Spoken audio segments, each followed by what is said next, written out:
We're rolling. Okay, I'll get my Kinky voice.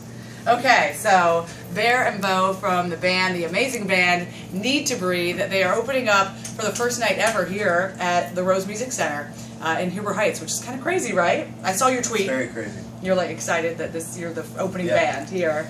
We just figured out how to get the hot water running here, so somebody had to break it in, you know? Okay, so this album that you guys have out now was going to be called Wasteland, but along the way, why did you add the first 3 words? It's just where we ended up. It took us about a year to make the record, so we started out in sort of a dark place, to be honest. Mm-hmm. Like the lights weren't working, or yeah, no, like we thought about breaking up and all that kind of thing. Wow, okay. And just it changed. Everything changed when we had a chance to go home for about 6 weeks and rethink everything. Mm-hmm. So it didn't make sense to call it Wasteland. It'd been weird. I think Everything Changed is a good name for an album too. Write that one down. Yeah. So then the river part, you felt like there was a river that, like, what was the theory behind that? There was a bunch of theories behind it, but a river in a dry wasteland, that was a good analogy for us. That it felt like something new had happened to us and fresh, and at the same time something we were familiar with, something that we started out doing it this way. We're small town kids. Yeah, and me too. We love to play music. How many people did you graduate with in high school? Oh, that's a good question. I have no idea. About? I think like 150 maybe. Okay, I got you beat. Yeah. 43. Yeah. Nice. So I totally know where you're coming from, small town, but that's cool. So you guys were playing for a long time, your brothers. So you've been playing, forever, or how did that come about? Not until we were about 16. Oh, really? Okay. Yeah. We were sports fans growing up, so we just didn't Football think player, it was right? cool. Yeah. We didn't think it was cool enough to do. And my mom was a piano teacher, and so all the kids played cheesy piano music in our house all the time. So it took about that long, maybe 16 or 17. Okay. But we started writing songs right away. So. Oh, nice. Yeah. So right out of the gate, you're like, hey, we've got a whole album here. Pretty much, Yeah, right? it was bad. Yeah, it was bad, right? Well, we got to start somewhere.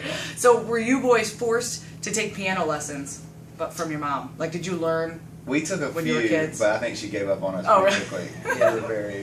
Yeah, we were redneck, rebellious kids. Oh, that's funny. Yeah. So I love your message that you don't want to alienate somebody who maybe doesn't necessarily want to say, oh yeah, I love this Christian song or whatever. It's you're like kind of in this mainstream. I just think it's really cool how you kind of marketed yourself. Oh, was that a collaborative idea, or?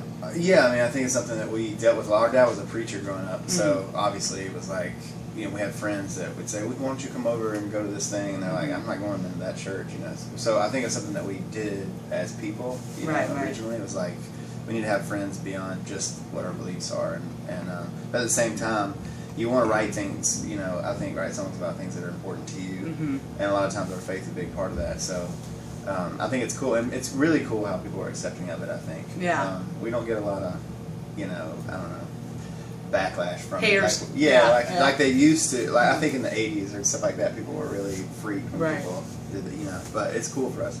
And would you say most of the lyrics are driven by, your spirituality or by God, or is it dealing with It's hard to say most. It just depends on what we're going through. This last record was a really tough time for us personally. I think we were fighting a lot and all that. So then you tend to depend on your faith more during those times. Okay. But there's been some records that have really been party records, in my opinion. Or it's about us having fun. It's about our relationships or whatever we're going through at the time. Right. So it's not just this Christian band. It's like everything about you and your life that we can expect to see tonight.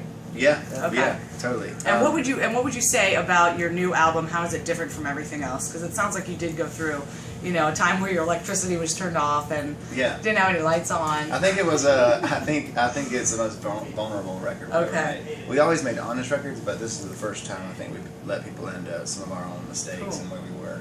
Awesome. And it's a really raw sounding record. We did a bunch of it live. Oh, cool. So people like our band live, I think. Yeah. That's kind of what we've always been known for. So. Cameraman likes it. Right on. Well, thanks you guys so much. We really appreciate it.